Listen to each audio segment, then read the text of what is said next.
Joining us now from the US of A is Dan Ilic from the Fusion Network, and he has been following this presidential race very closely. Now, Dan, do you think this is like the dirtiest race to the White House that's ever happened in history?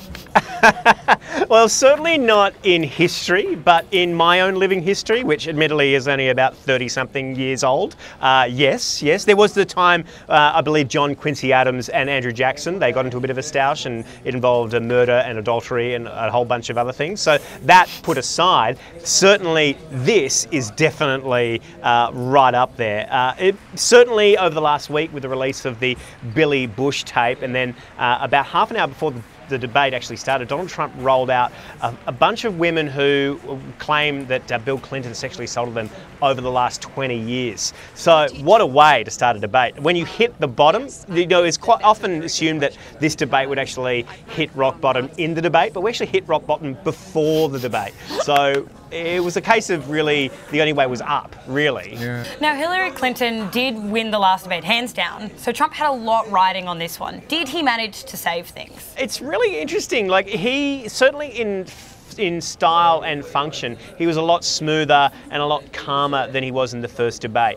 But what he said was still batshit crazy. So it's kind of hard to tell. You know, he did come out to say, you know, I pay a lot of tax, and then when Hillary said, but you clearly haven't paid tax in 20 years, he said, yeah, that's true. Both Hillary and Donald did a great job of getting out of answering questions that they wanted to talk about. Certainly when Hillary was being pressed on Wall Street and her relationship with Wall Street, she decided to talk about Russia and hackers. And when Donald Trump was being asked about his sexual impropriety, he immediately pivoted to ISIS. So both these guys went straight to foreign policy to cover up their own misgivings. Well, let's talk about that leaked tape of Trump boasting about what is essentially sexually assaulting women.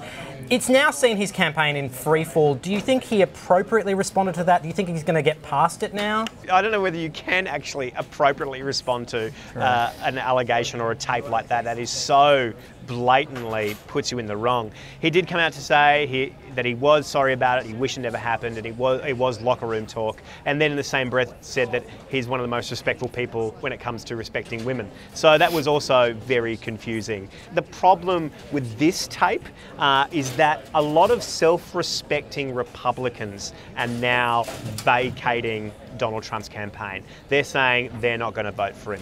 And I think that's probably wise. I think history will be on their side. Is there any chance that he will actually pull out? I don't think he will.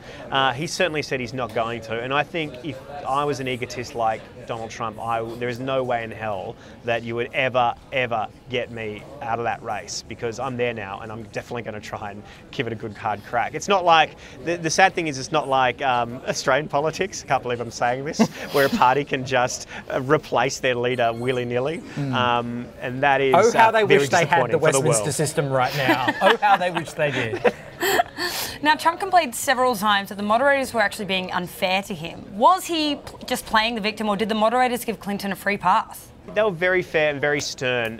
There were a number of times when Hillary did go over time and the moderators did pull her back, and there were many more times when Donald Trump did go over time and they pulled him back. So they both were really wrangled as tightly as they possibly could. Donald Trump would often ask for more time, and the moderators were more than generous in giving him 20 seconds here and there. So I think he was just a big crybaby. I think overall, a big crybaby that's the Donald Trump brand, pretty much.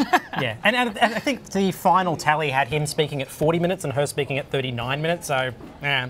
Now, this time next month, America will have a new president. We've got one more debate left, and God knows how many more scandals. Dan Ilic, put your future-telling hat on, which is a thing that exists, I'm sure. Tell us, who do you think is going to win the election? Look, it's so interesting. Both these candidates are like the most hated and most unfavourable candidates in history. So anyone else could probably win. I hear it's been like a long-term dream of Jared Hayne to be president of the United States. So that could be possible, but I think Hillary might have it in the bag. In fact, it might be in her best interest to avoid the next debate. I think she's really got it. Here's the thing. They had a whole stack of undecided voters that were sitting around the debaters tonight. And in the crowd, there were like black people and Muslims. If you're a black American or you're a Muslim and you're undecided about your vote, get out of town. What are you doing? What are you doing? On stage, there's a guy. On stage, there's a guy that's threatening to deport your family or put you in an internment camp, and you're like undecided. Come on. Dan Ilic from Fusion, thank you so much. Good to be with you.